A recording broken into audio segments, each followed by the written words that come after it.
Complete થઈ બરાબર. આજે મેન ફોકસ એ રાખજો, કાલે અમે સબ્જેક્ટ તમને આપ્યા હતા, આજે તમને કોઈ સબ્જેક્ટ આપવામાં નહીં આવે. તમારા મનની અંદર જે વસ્તુ છે અથવા તમારા મનની અંદર જે પ્રશ્ન છે કે સમાજની અંદર શું થવું જોઈએ, આ બીજા જે તમારા શરીર માટે હાનિકારક છે, તમારા સમાજ માટે હાનિકારક છે, આવા બધા વ્યસનો તમારાથી દૂર રહેશે. ફરીથી જય સ્વામિનારાયણ.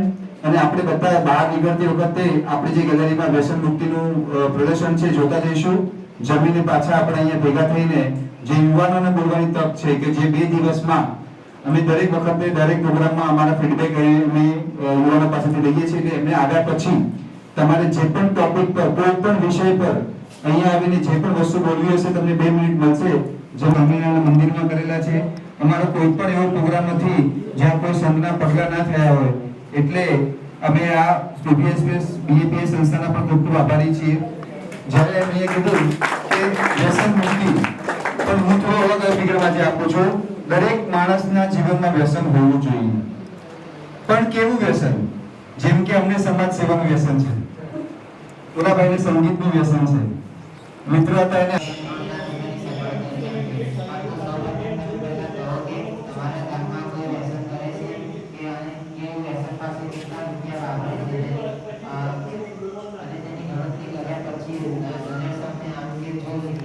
સિગરેટ પીવાની એવી લત લાગી હતી કે દિવસની 42 જેટલી સિગરેટ પી લેતા હતા. તેઓએ એકવાર તેમને પોલેન્ડમાં શૂટિંગ ઉતારવાનું થયું. સીધી ફ્લાઇટમાં 10 કે 12 કલાકમાં પહોંચી શકે, પરંતુ વચ્ચે સિગરેટ પીવાનો સમય મળતો ન હતો. તો તેને બ્રેક જર્ની પસંદ કરીને અને દર 2 કલાકે રોજ સિગરેટ પી લેતા હતા. તેમને એકવાર બીએપીએ સંસ્થામાં વ્યસન મુક્તિ અભિયાન વિશે ફિલ્મ બનાવવાનું થયું. પરંતુ જે મહંત સ્વામી મહારાજની ત્યાં દ્રષ્ટિ પડી અને તેમની એક જ દ્રષ્ટિથી અરવિંદભાઈની દિવ્ય દર્શન થયા. આ રીતે ચોંટી જાય છે. આને તે વ્યસનને જળમૂળથી નાબૂદ કરી શકાય છે. તેથી આવા જ વિરલ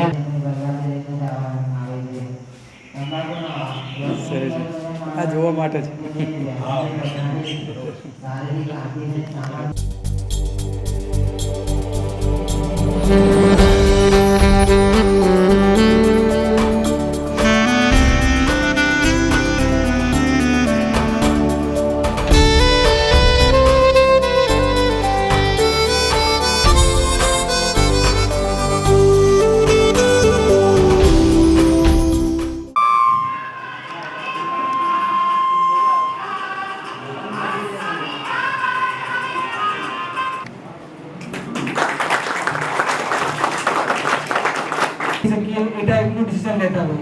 તો એના માટે બી કોઈ હોય છે. તો વેબસાઇટ બનાવવા માટે સૌથી પહેલા હવે બીડી મતલબ કે જે બિઝનેસની રિક્વાયરમેન્ટ અન્ડરસ્ટેન્ડ કરતા હોય છે. તો એના માટે કોઈ આઈટી નો કોર્સ નથી હોતો. કોઈ બી એમબીએ કોમર્સ સ્ટુડન્ટ કે કોઈ બી જેને મતલબ સારી રિક્વાયરમેન્ટ ગેધરિંગ કરતા આવડતું હોય છે એ વ્યક્તિ એમાં આવી શકે. ઇન્ટરેસ્ટ હોય તો તમે આઈટીમાં જજો. અધરવાઇઝ આફ્ટર 5 યર તમને એવું ફિલિંગ આવશે કે હું રોંગ ડાયરેક્શનમાં આવી ગયો છું, હું રોંગ ફિલ્ડમાં આવી ગયો છું. હવે ઘણા લોકોને એવું કહે છે કે આઈટી એટલે શું? આઈટી એટલે જસ્ટ કોમ્પ્યુટર બેસીને કીબોર્ડમાં કંઈક લગાય કરવાનું, માઉસને દબાય કરવાનું, તો એ આઈટી નથી. આઈટી કે બી આઈટી કરેલું હોય તો તમને જોબ મળશે. એક માહિતી છે કે એવું નથી કે બીસીઆઈટી વાળાને જોબ મળશે આઈટીમાં. મારા ઘણા એમ્પ્લોયી છે જે બી ઇલેક્ટ્રિક વાળા બી છે, આર્ટ્સ વાળા બી છે, 10th પાસ બી છે, 12th પાસ બી છે. તો એવું કોઈને બી રાખવાનું નહીં કે હું આઈટી કોમ્પ્યુટર સ્ટડી કરેલું છું તો હું આઈટીમાં જઈ શકીશ. હવે આઈટીમાં કેવી રીતે જવાય? Okay, first I start my lecture. So મારું નામ હિમાંશુ રાવલ છે. હું સ્પેશિયલી બીજાપુરનો વતની છું અને અત્યારે હું અમદાવાદમાં રહું છું. છેલ્લા 12 વર્ષથી હું આઈટીમાં છું, જોબ કરું છું. અત્યારે હું એઝ અ બ્રાન્ચ મેનેજર એક આઈટી કંપનીમાં જોબ કરું છું. અમારી આઈટી કંપની સ્પેશિયલી ઓટોમેશન ઉપર કામ કરે છે. સો ઓલમોસ્ટ બધાને ડાઉટ છે કે ઓટોમેશન શું કહેવાય છે. અમે ઓટોમેશન મતલબ કે અહીંયાથી હું આમ કરું અને ફેન ઓફ થઈ જાય, આમ કરીશ અને આમ ફેન ચાલુ થઈ જાય, આને ઓટોમેશન કહેવામાં આવે છે. તો સેકન્ડ મારી કામ છે કે અહીંયા કેટલા લોકો આઈટીમાં છે? તો ક્વેશ્ચન આન્સર કરશે. પહેલા એમને થોડું નોલેજ આપશે તમને આઈટી વિશેનું. એમાં શું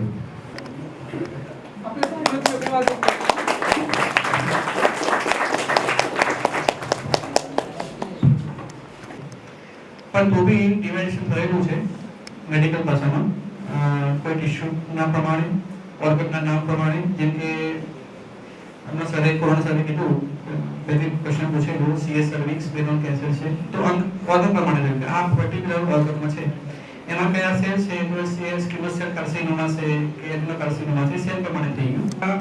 નર્સ ને પરિચારક સારો જોઈએ, ડોક્ટર તો દવા લખી દેવાના, પણ માનો કે નર્સ સારી, ધેટ ઇઝ દિનચર્યા. તો દિનચર્યાનું આયુર્વેદ તે વર્ણન કર્યું, પણ એ વર્ષો સુધી એ જ નિયમો અત્યારે પણ લાગુ પડી ગયા છે. સામાન્ય ભાષામાં આપણે કહીએ તો કહેવાય છે, રાતે વહેલા જે સુવે વહેલા ઉઠે વીર, વડ બુદ્ધિને ધન વધે, સુખમાં રહે શરીર. તો this is one type of દિનચર્યા. તો સામાન્ય નિયમો એવા છે, વહેલા ઉઠવાનું, બ્રશ સૌ કરીએ છીએ, સ્નાનના નિયમો આપેલા છે કે તમારે ક્યારે નહાવું જોઈએ. આયુર્વેદ દવાથી એની કોઈ સાઇડ ઇફેક્ટ ના થાય. અને જો કદાચ પેશન્ટ એવા સ્ટેજમાં આવે, જે અમે ફર્સ્ટ સ્ટેજ બનાવેલું છે કે એને ઓપરેશન થઈ ગયું, કીમોથેરાપી થઈ ગઈ, રેડિયેશન થઈ ગઈ, પણ એની હાવ વી ડોન્ટ નો કે અહીંયા કોઈ આવી થેરાપી ચાલે છે, એ લઈ નહીં શક્યું નહીં કે એ બધા ટિશ્યુ ડેમેજ થાય, એટલે એના કોમ્પ્લિકેશન બહુ વધારે છે. પહેલું કોમ્પ્લિકેશન કે સ્કિન તમારી સાવ બળી જાય, કડક થઈ જાય, અને એ આર્ટરીઝ ત્યાંથી પસાર થતી હોવાના કારણે શું થાય કે ત્યાં બ્લડ સેલ ધીમે ધીમે રેડિયેશનના કારણે મળવા લાગે, એટલે બ્લડ તમારું ઘટી જાય અને પછી પેશન્ટનું મોઢું ખોલવાનું બંધ થઈ જાય. તો એડવાઇઝેબલ છે કે એમને તમે ઓપરેશનથી ક્યોર કરી લો. જો ઓપરેશન પછી એવું લાગતું હોય કે કેન્સરના અમુક સેલ બોડીમાં નીકળી ગયા છે, રિકરન્ટ થાય એવા છે, તો કીમોથેરાપી એની જોડે સ્ટાર્ટ કરવાની હોય છે. કોઈ પેશન્ટમાં કીમોની બદલે સેમ આશયથી આપવામાં આવે છે રેડિયેશન, એટલે એક પ્રકારનો શેક આપવામાં આવે છે. મારો જન્મ થયેલો છે કુંસરી ગામ અંબાસરમાં, અને વિજાપુર ખાતે મારું હોસ્પિટલ છે. મેં મારું ગ્રેજ્યુએશન કર્યું અમદાવાદથી, અને પછી MD કર્યું પંચકર્મા થેરાપીમાં આયુર્વેદમાં જામનગરથી. ત્યારબાદ હું લેક્ચરર તરીકે આણંદ ખાતે હતો કોલેજમાં, અને પછી મારી વિશેષ રુચિ હતી કેન્સર થેરાપીમાં. તો હું 5 વર્ષ R&D કેન્સર હોસ્પિટલ વાગલધરા ખાતે ત્યાં હતો સુપરિન્ટેન્ડન્ટ. આપણને એવું હોય છે કે એક સરકારી જોબ જોઈએ, ગવર્મેન્ટની, બધાને એવું હોય કે જોબ હોય તો સારું એમ. તો એક એ આશાએ એક UPSC એક્ઝામ મેં આપેલી સેન્ટ્રલ ગવર્મેન્ટની, અને ઈચ્છાથી ભગવાનની કૃપાથી UPSC ક્લિયર કરી. એઝ એ ક્લાસ 1 ઓફિસર હું દમણ ખાતે રહ્યો, અને ત્યાં મેં હોસ્પિટલ સંભાળી. અને ત્યારબાદ થયું કે કેન્સર થેરાપીમાં ઘણું બધું કરવા જેવું છે, આયુર્વેદમાં ઘણું બધું વિશેષ થાય એવું છે, એ જોઈ રહ્યું છે. પણ જે રિયલ એનર્જી, જે રિવલ યુથ, એ એકચ્યુઅલી અહીંયા છે. તો હું માટલાની યુથ માનું છું, કેમ કે 22 ગામ તપોવન બ્રાહ્મણ સમાજ આમ જોવા જઈએ તો ઘણો મોટો સમાજ કહેવાય, અને ઘણા બધા યુવાનો હશે, પણ એ યુવાનો જે ઘરે સૂતેલા છે એમનો કોઈ મતલબ નહીં યુવાની હોવાનો. તમા ગોળા થંગને આતમ નીચે પાન, અનડીટેલી ભૂમ પર યૌવન નીચે પાન. તો અહીંયા ગોળા એટલે હોર્સ પાવર, જે એનર્જી દેખાઈ રહી છે યુવાનોમાં એ બહુ એક્સ્ટ્રીમ છે. યુવાનોને આજે અહીંયા જોઈને ખૂબ આનંદ થાય છે.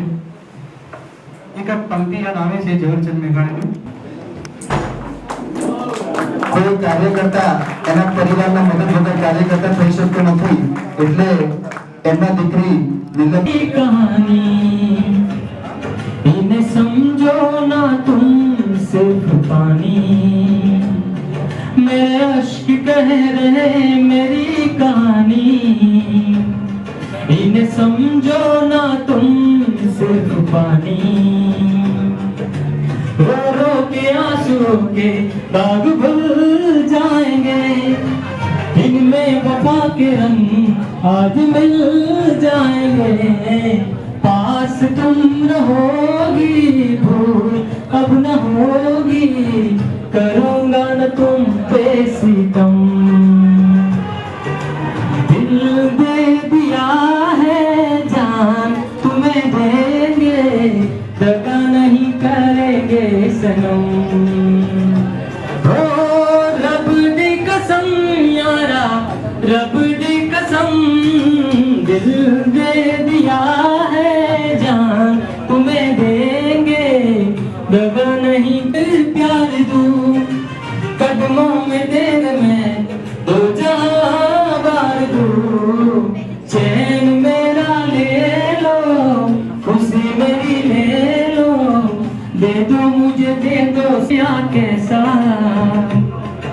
हमने सोचा नहीं था कभी ऐसा, आता नहीं यकीन क्या से क्या हो गया, इस तरह मैं तुमसे बेवफा हो गया। इंसाफ कर दो, मुझे माफ कर दो, इतना ही कर लो करम।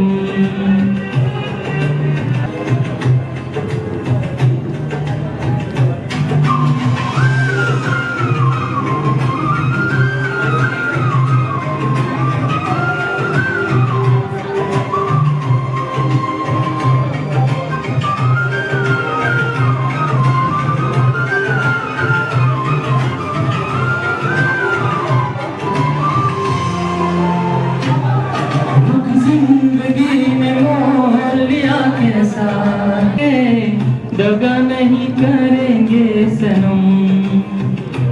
ओ रब दी कसम यारा, रब दी कसम, दिल दे दिया है जान तुम्हें देंगे, दगा नहीं करेंगे सनम।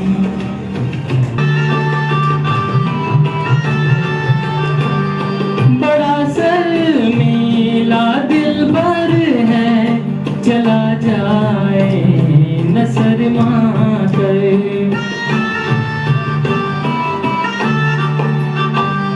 जरा तुम दिल को बहलाओ, मेरा महबूब आया है, मेरा महबूब आया है। बहारों फूल बरसाओ, मेरा महबूब आया है, मेरा महबूब आया है।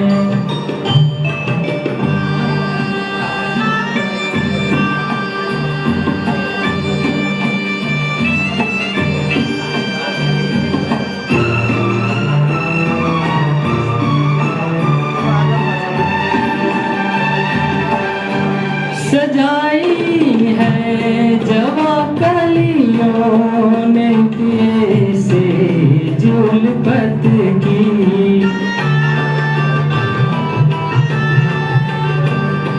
इन्हें मालूम था आएगी एक दिन रुत मोहब्बत की।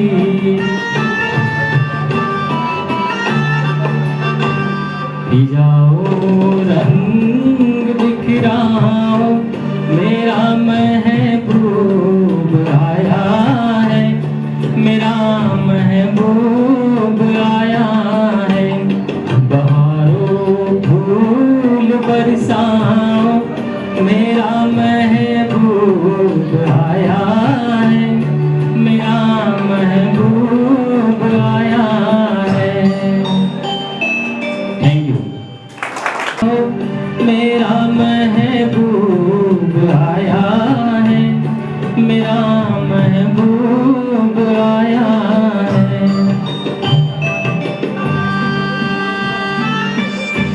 And that is the real power of imagination. Neville Goddard નામના એક બહુ સરસ મહાનુભાવ છે, એમણે એક કોટ આપેલો છે, The great secret is controlled imagination and well sustained attention, firmly and repeated focused on the object to be accomplished.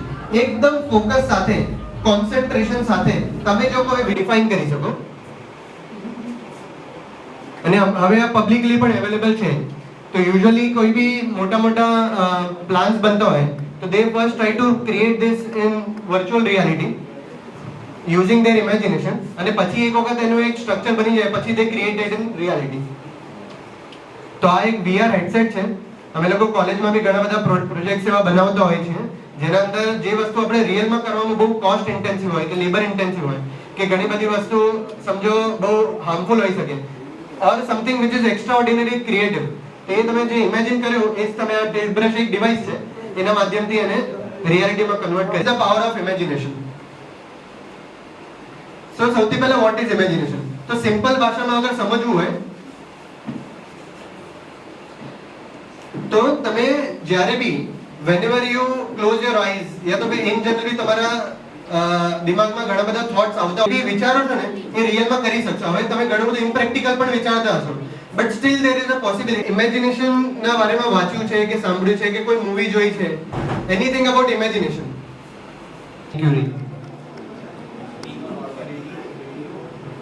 Radio સાયન્સના જનતા કોને કહેવામાં આવે છે? યશુ અને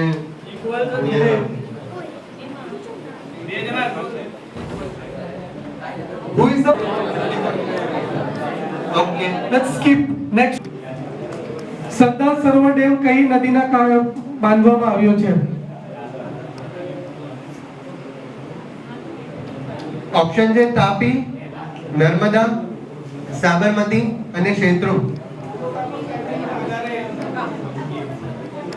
કોઈએ જોયું હોય તો એમાં रणवीर सिंह एक डायलॉग मारे છે कि मुझे आज पता चला कि बच्चा लाने के जो रोल होता है वो एज अ जेंट्स होता है, જે શુક્રાણુ નક્કી કરે કે કઈ સેક્સ થશે. આપણે અનનેસેસરીલી આપણે લેડીઝને કે આપણી સ્ત્રીને બ્લેમ કરતા હોઈએ છીએ. એવો જયેશભાઈ જોરદારમાં એક ડાયલોગ છે, તો મેં કીધું આ વાતને ખાલી કન્ટિન્યુ કરી શકું.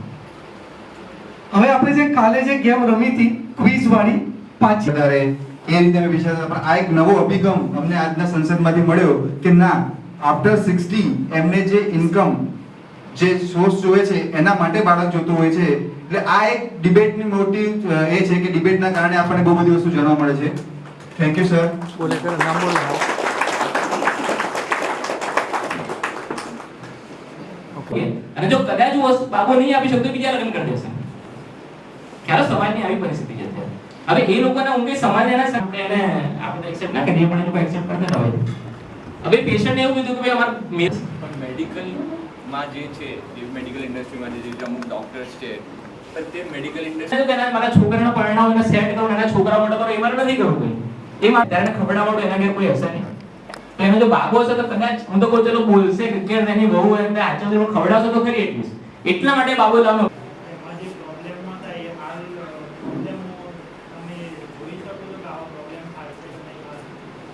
ભ્રૂણ હત્યા બહુ સંવેદનશીલ વસ્તુ છે. ઘણા બધા કે તમારા પોતાની દીકરી છે, 8 વર્ષની બેબી છે, અને હું તો ગાયનેકોલોજીસ્ટ છું, એટલે મારે કે ભ્રૂણ હત્યા કે મારે કોઈ પ્રશ્ન ના પડે. અમે પહેલા નક્કી કર્યું હતું કે આપણે એક બાળક લાવું, જે હોય બાબો કે બેબી. અમારે એવું નતું કે બાબો જ લાવો. અત્યારે આપણા સમાજમાં છે મેન્ટાલિટી, આપણા સમાજમાં નહીં, બધા સમાજમાં હું તો કહું છું કે ભાઈ બાબો લાવવાની થોડી રુચિ હોય. એલોપેથીમાં ઘણા બધા અવેલેબલ છે. એટલા માટે લોકો કહેતા હોય કે કેન્સરમાં જઈને તો કીમોથેરાપી, રેડિયોથેરાપી કેવી આપે તો એની સફળતા કેટલી થશે, નિષ્ફળતા કેટલી થશે, એની સાઇડ ઇફેક્ટ કેટલી છે, ઓન પેપર તમને અવાજ ડીટા મળી જશે. જેમ કે તમે કોઈ બી દવા મેડિકલમાંથી ખરીદશો, તેના પેકેટમાં એક વ્હાઇટ કલરનું નાનું કાગળિયું હશે, એની અંદર બધો ડેટાનો લખેલો હશે. એટલે આ બધી વસ્તુ કે આની સાઇડ ઇફેક્ટ કઈ છે, ઇફેક્ટ કઈ છે, આનો ડોઝ કેટલો લેવાનો, આને શું થશે શું નહીં, તે બધું લખેલું હોય અંદર. ખ્યાલ? કારણ આયુર્વેદ કદાચ એવી થોડી ઓછી જોવા મળશે. એનું રીઝન છે કે એની પર રેન્ડમાઇઝ કંટ્રોલ થોડા ઓછા થયેલા હોય. એટલે દવા લીધા જ કરો, તો એમાં એ લોકોને આયુર્વેદ તરફ કેમ નથી ડાયવર્ટ કરતા?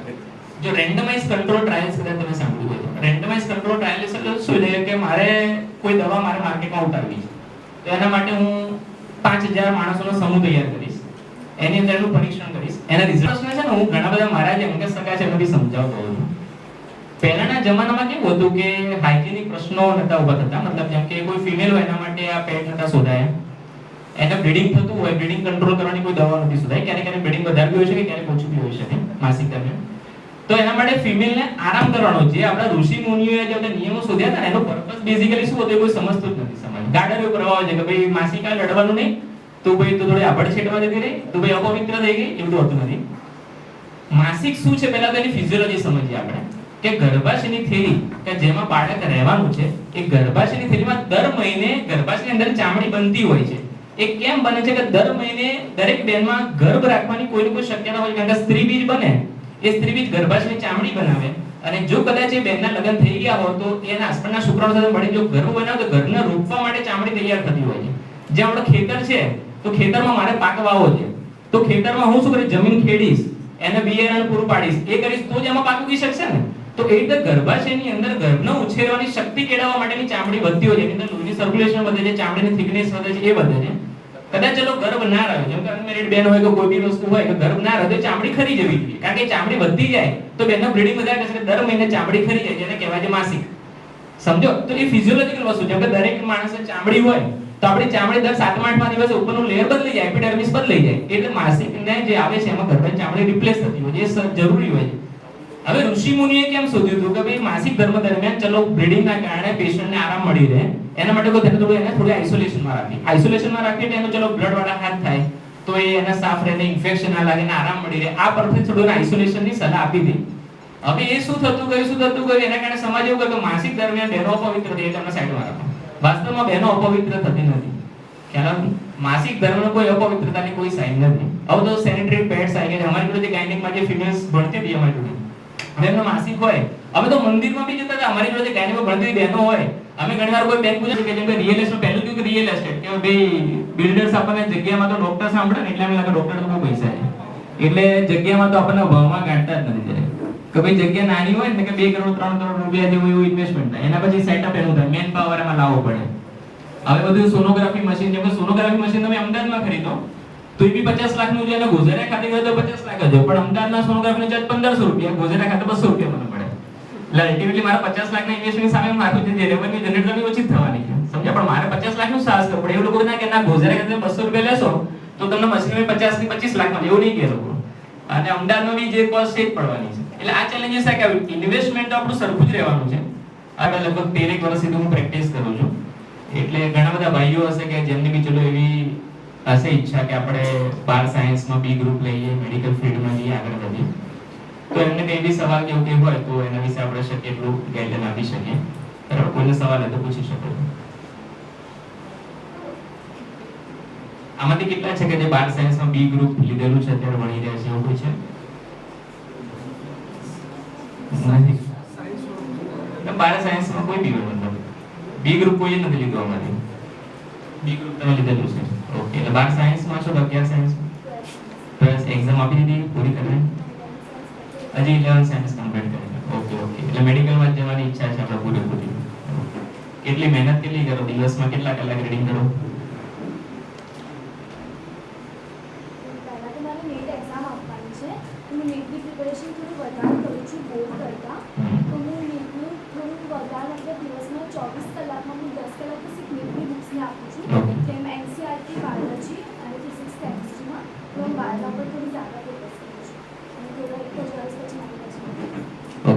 તમે આમ પહેલેથી મગજમાં ફોકસ કરેલું છે કે મેડિકલમાં જવું જ છે કોઈ બી રીતે?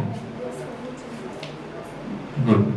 જો હવે આમાં કેવું છે કે આપણે કોઈ બી ચલો બી ગ્રુપ લઈએ, ઘણા બધા લોકો બી ગ્રુપ લેતા હોય છે, પછી આપણે પૂછે કે શેમાં જવું છે, એટલે કે ટકાવારી આવે એના પરથી આપણે નક્કી કરીએ.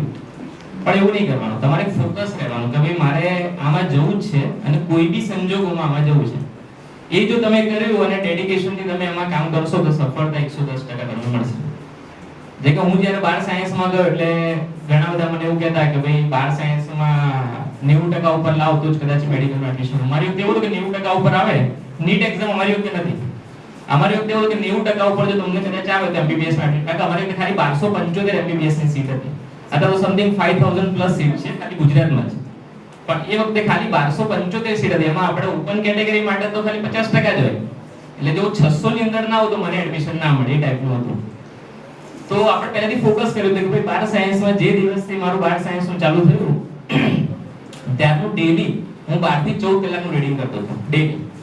એક વર્ષ સુધી મેં ક્યારેય ટીવી જોયું નથી, કોઈ સિરિયલ નથી જોયું, કોઈ પિક્ચર નથી જોયું, કે કન્ટિન્યુઅસલી મેં જે 300 દિવસ 12 થી 14 કલાકનું રીડિંગ કર્યું ત્યારે પછી આપણે 90%, એટલે મારા 12માં 96% હતા અને ગુજરાતમાં મારો 90મો નંબર હતો. પણ એ મેં પહેલેથી ગોલ સેટ કર્યો હતો. એ ગોલના કારણે મને વાંચવાની ઈચ્છા થતી, મને મહેનત કરવાની ઈચ્છા હતી, ક્યાંય મને એવું કંટાળો ના આવતો કે ભાઈ મને આટલા કલાક ઊંઘવા મળે છે, એવું ના થતું.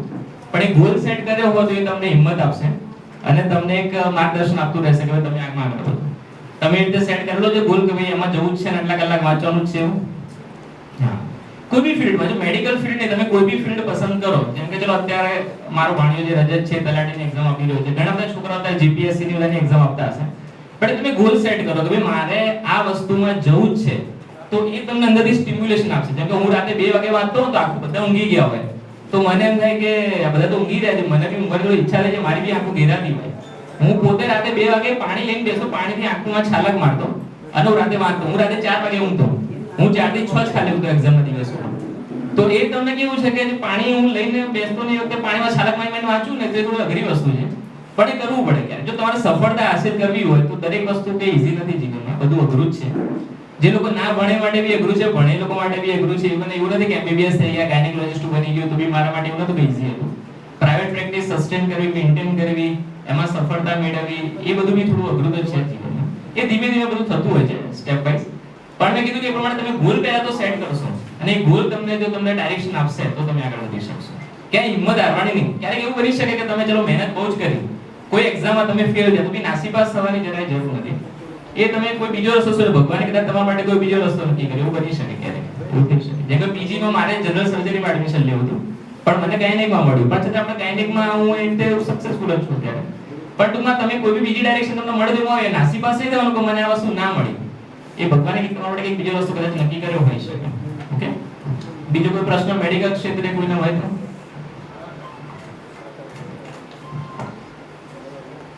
આમાં જો મેડિકલ ક્ષેત્રમાં લગભગ બી ગ્રુપ કોઈ લીધું નથી એટલે અમને કોઈ બધા જ જો અંદર એ ચર્ચાની અંદર સહયોગી બને અને એ ચર્ચા થાય એનું નામ સંસદ.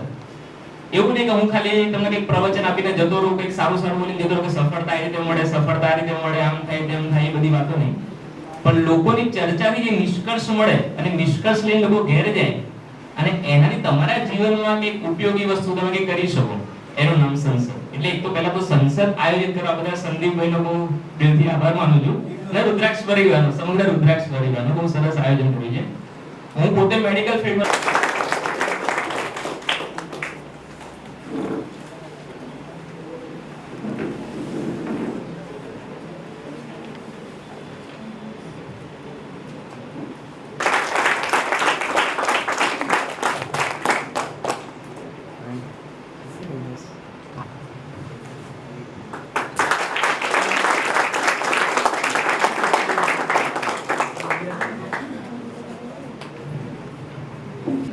ઓથેન્ટિસિટી ચેનલની હોય છે કે અગર તમારો ન્યૂઝ સહી નથી પણ તમે સ્ટીલ બતાવો છો અને એમાં TRP સારી આવે છે તો એથિક્સના ખિલાફ છે કે એથિક્સના બરાબર છે? એથિક્સના ખિલાફ છે પણ સમાચાર એ ચલાવવા, કારણ કે લોકોને જોવા ગમે છે. અત્યારે સૌથી વધુ લોકો જોવે છે તો ક્રાઇમ જોવે છે. મર્ડર કેમ કર્યું, કોણે કર્યું, કેવી રીતે કર્યું, એટલે રાતના શો ચાલે છે, એ સૌથી વધારે લોકો આ ક્રાઇમ જોવે છે. એના પછી હવે નવો ટ્રેન્ડ ચાલુ થયો છે છેલ્લા 6-1 મહિનાથી. લોકોને ગુજરાતી ગરબા, ગુજરાતી ગીત, ગુજરાતી ડાયરો એવું જોવું ગમે છે. તમે બધી ગુજરાતી ચેનલ જોશો ને તો બપોરે 2 વાગે, 3:30 વાગે મને ફેરવે છે પણ પાછો ફેરવી તો પોલિટિકલમાં મૂકી દે છે. મારા વગર નથી ચાલતું. તો મારે શું કરવું છે, મારે ક્યાં જવું છે એ મને ક્લિયર હોવું જોઈએ. પછી હું આજે રિપોર્ટિંગ જે બહેનોની સંખ્યા વધારી હતી, સુપર ન્યુમેરિકલ પાવરનો ઉપયોગ કરી એ બહેનોની સંખ્યા વધારી હતી, એ સંખ્યા આમાં ગણવી કે ન ગણવી, વેટિંગ 20% આપવાનું જે કીધું છે તો 20% વેટિંગમાં બહેનો એકલી બહેનોને ભાઈઓ બંને આપવા કે માત્ર ભાઈઓને આપવા એ પ્રશ્ન છે ને એટલે અટકેલું છે.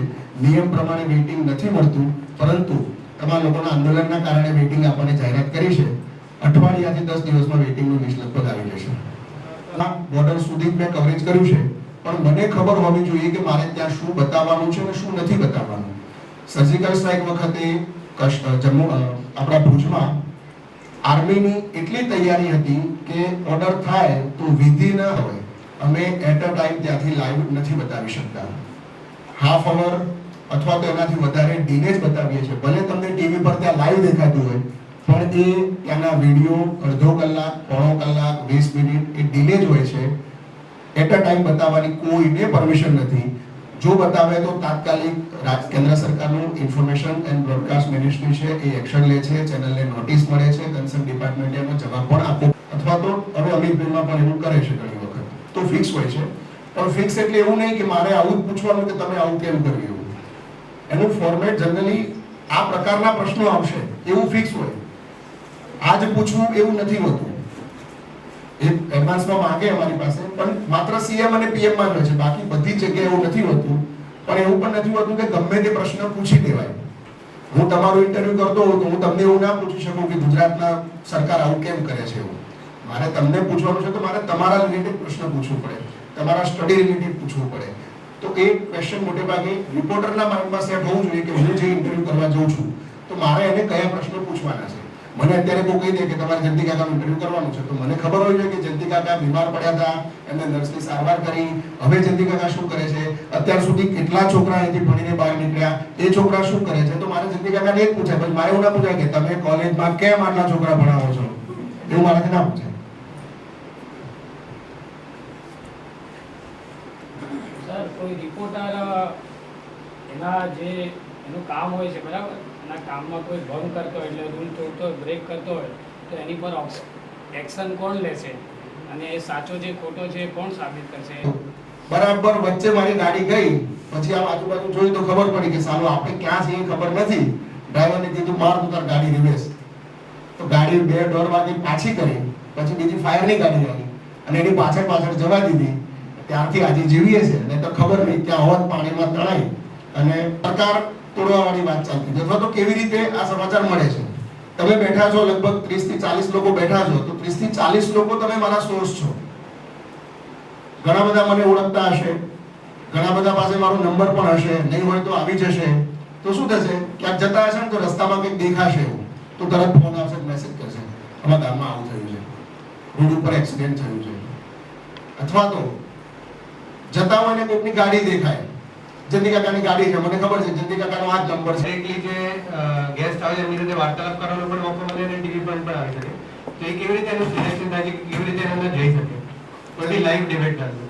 જનરલી એ પ્રોગ્રામ એ પ્રકારના હોય છે, આપણી અદાલત છે અથવા તો ઇન હાઉસ કોઈ આવા હોલની અંદરના કાર્યક્રમ હોય છે, તો મોટે ભાગે અમદાવાદ અથવા તો દિલ્હી અથવા તો બોમ્બે આ પ્રકારે જ કાર્યક્રમો થતા હોય છે. તો ત્યાં નજીકની કોઈ જર્નાલિઝમની ઇન્સ્ટિટ્યૂટ હોય, મીડિયામાં ભણતા લોકો હોય, અથવા તો મને ખબર છે, હું અહીંયા વિસનગરનું રિપોર્ટિંગ કરું છું, મને ખબર છે કે અહીંયા મધર ટેરેસા નર્સિંગ સ્કૂલ છે, મને છોકરાઓની જરૂર છે, ત્યાંથી સારા 5-10 છોકરા મળી જશે, તો હું ફોન કરી દઉં જયંતિભાઈને, કાકા મોકલી આપજો ને મને 5-10 છોકરા સારા બોલે એવા. એવી રીતે સીધી રીતે ત્યાં આવી જતા હોય છે. ઘણા લોકો જે પોલિટિકલ તમારે જેમ હું પણ આવી રીતે સ્કૂલમાં બેસતો, કોલેજ કરતો, પહેલેથી નક્કી નહોતું કે મીડિયામાં જવું છે એવું.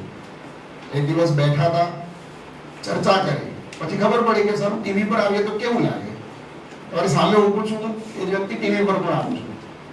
જર્નાલિઝમના કોર્સ થતા હોય છે, 12 પછી થાય છે, ગ્રેજ્યુએશન પણ થાય છે, ગ્રેજ્યુએશન પછી પીજી ડિપ્લો પણ થાય છે, પીજી ડિપ્લો પછી માસ્ટર પણ થાય છે.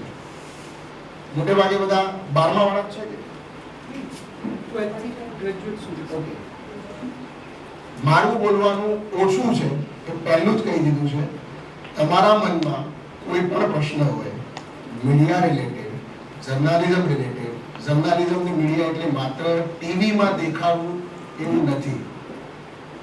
રિપોર્ટર છે, રિપોર્ટર બોલે છે અથવા તો એન્કર તમને ટીવી પર દેખાય છે, એની પાછળનો જે સ્ટાફ છે એનું સૌથી મોટું કામ છે, એ પણ જર્નાલિઝમમાં આવી જાય છે.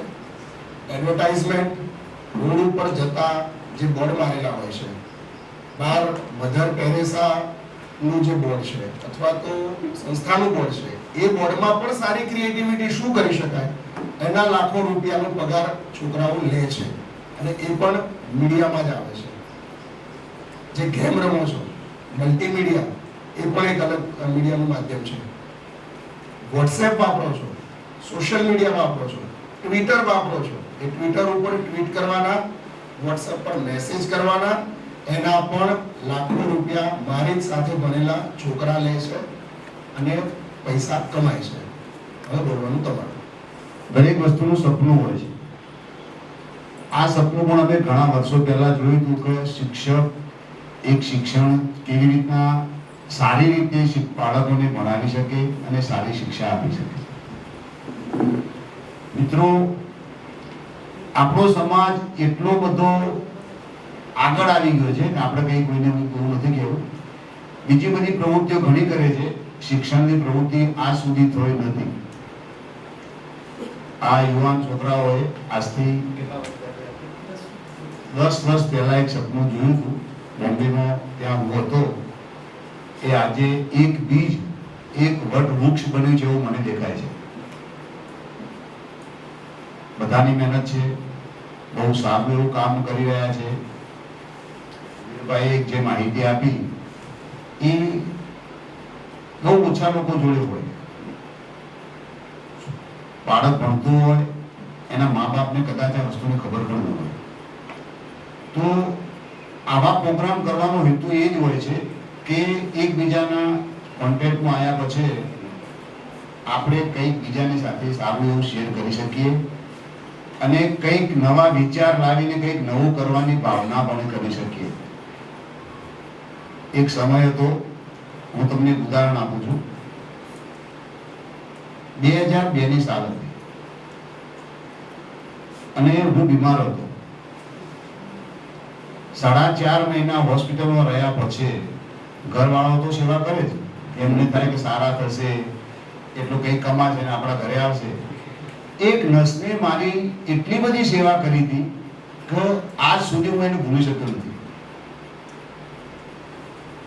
એ એવો સમય હતો, પણ જ્યારે હું બહાર આવ્યો ત્યારે મનથી એક સંકલ્પ કર્યો કે હું જ્યારે પણ કંઈક કરવાની અભિલાષા રાખીશ તો આવી 5 નસો તૈયાર કરીશ. મને નર્સિંગ એટલે શું એ ખબર નહોતી, પણ આવી 5 નસો તૈયાર કરીશ. ભગવાનને પૈસા આપ્યા છે, 5 છોકરીઓને ભણાવીશું, નર્સ બનશે એટલે મારા જેવા બીજા લોકોની પણ સેવા થશે. આવું એક સપનું વિચારેલું.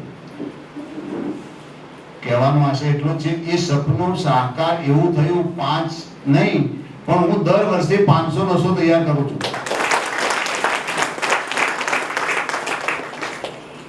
સાચું મનમાં સારું બીજ વાવ્યું હોય તો સારું એનું ફળ આવે, એ 100% વાત છે.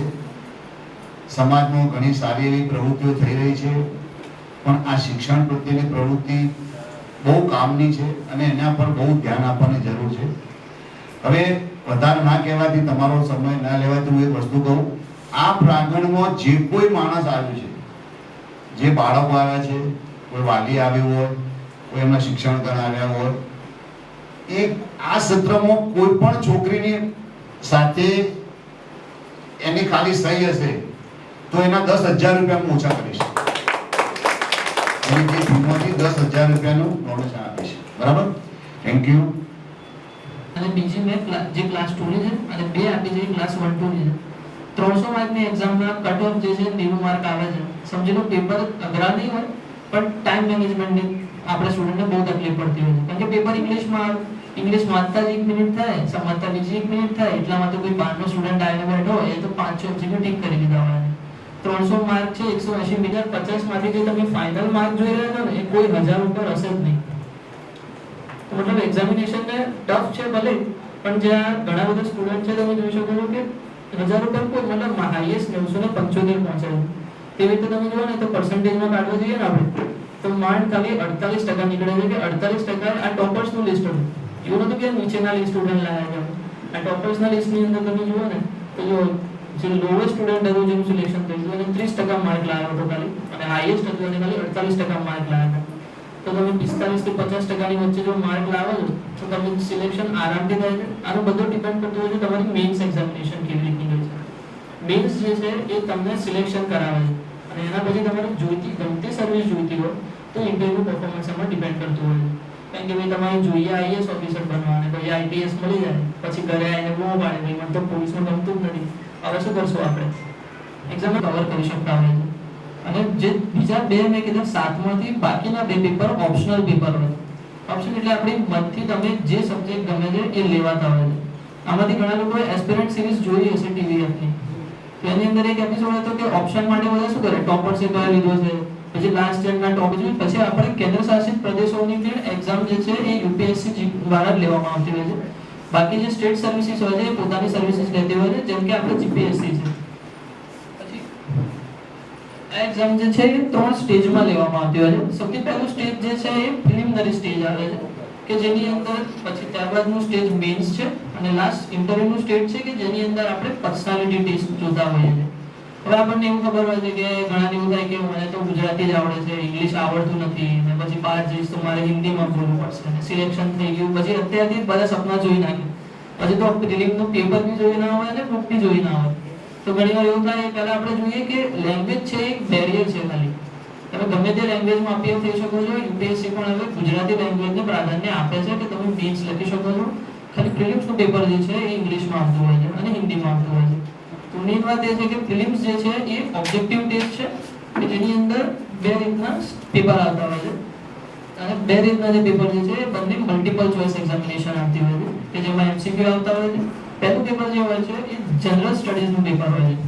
હવે આ સિલેબસ એટલી આ સિલેબસની બ્યુટી છે કે તમને ઇન્ડિયા પ્રત્યે અને વર્લ્ડ પ્રત્યે જે ડાયવર્સિટી છે એના પ્રત્યે તમને માન જોવા મળશે કે ઇન્ડિયાની હિસ્ટ્રી શું છે, આ દેશ કેવી રીતે કામ કરે છે, એના માટે પોલિટીની તમે સ્ટડી કરશો. પછી જીઓગ્રાફી આપણે સાંભળ્યું છે કે ઇન્ડિયામાં તો દર ડગલે ડગલે આપણે ભાષા બદલાઈ જાય અને તમારું જીઓગ્રાફી જે છે એ ચેન્જ થઈ જતું હોય છે. તો આની અંદર તમે બધી સ્ટડી કરો અને તમને દેશ પ્રત્યે માન ઊભું થઈ જતું હોય છે. અને સિલેક્શન પછીની તમે જો એડમિનિસ્ટ્રેટિવ સર્વિસમાં જાઓ છો તો લબાસના કરીને ઇન્સ્ટિટ્યૂટ છે કે જેની અંદર ટ્રેનિંગ આપવામાં આવતી હોય છે. એની અંદરની ટ્રેનિંગમાં પહેલા વર્ષમાં આખું ભારત ફરવાનું હોય છે સરકારના પૈસે અને મજા કરવાની હોય છે. ખાલી તમારે એક્ઝામમાં અપિયર કરવાનું છે અને પછી પાસ કરવાની હોય છે. તો પહેલું પેપર જે છે જનરલ સ્ટડીઝનું છે અને બીજું પેપર જે છે એ આપણે જે છે ને સીસેટ કહેવામાં આવતા હોય છે કે જે સીસેટ જે છે તે જનરલી એપ્ટિટ્યુડ માટેની જે છે ટેસ્ટ લેવામાં આવતી હોય છે. આ પાછળથી ઇન્ટ્રોડ્યુસ કરવામાં આવેલી છે. જોઈએ અલગ અલગ સર્વિસીસ તમને મેં કીધી કે ઇન્ડિયાની જે પહેલી 3 સર્વિસીસ છે Indian administrative services, foreign services અને પોલીસ સર્વિસીસ. આ જે 3 છે મેઇન સર્વિસીસમાં આવતી હોય છે. અને સિવાયની જે બીજી સર્વિસીસ છે એ તમારા રસના વિષયો છે કે તમારે ડિફેન્સમાં જવું છે. ઘણા કોમર્સના સ્ટુડન્ટ હશે તો એમના માટે ઓડિટ માટેની હોય છે, રેવન્યુ સર્વિસીસ હોય છે. પણ આ બધામાં એવું હોય છે કે તમે એક્ઝામમાં અપિયર થાવ અને ત્યારબાદ તમે જે અપિયર થયા પછી તમારું જે રેન્કિંગ આવે અને તમારી જે ચોઇસ મૂકી હોય તમે અને એના પરથી તમને સરકાર જે છે એ આપણને ચોઇસ તમને સિલેક્શન આપે. આપણે જોઈએ કે યુપીએસસી છે શું. યુપીએસસી છે એ મેં એનું ફૂલ ફોર્મ છે યુનિયન પબ્લિક સર્વિસ કમિશન કે એક એક્ઝામ બોડી છે. તમને એની મટીરીયલ આપવામાં આવશે હમણાં. એની અંદર બધી ડિટેલમાં માહિતી આપવામાં આવી છે કે યુપીએસસી ની અંદર કઈ કઈ સર્વિસીસ હોય છે કે જેની અંદર જેમ કે યુપીએસસી છે તો એક ગ્રુપ A અને ગ્રુપ B એમ બે ભાગમાં ડિવાઇડ કરેલી હોય છે. ગ્રુપ A ની અંદર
મૂકી દે.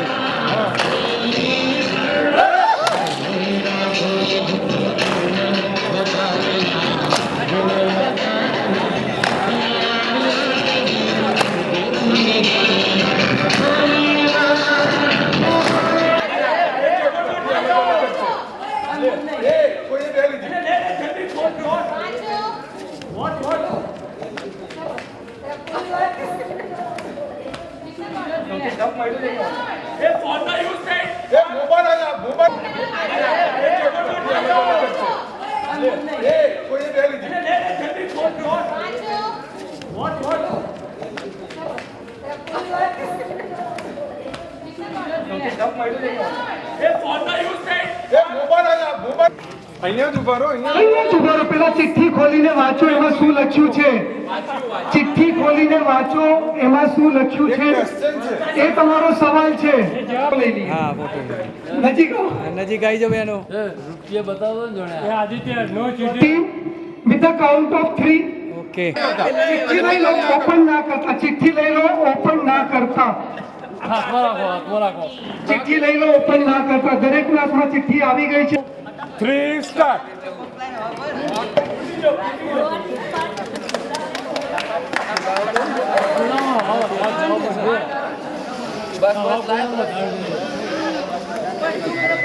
ગાંઠ મારવાની છે. હા બરાબર છે, બરાબર. પુલો મોટું પુલો પાછળથી આવવાનો છે.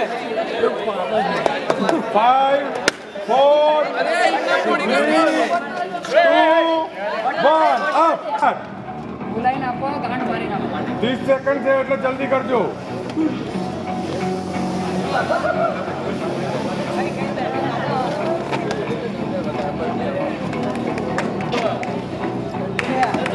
ચલો જલ્દી જલ્દી જલ્દી જલ્દી.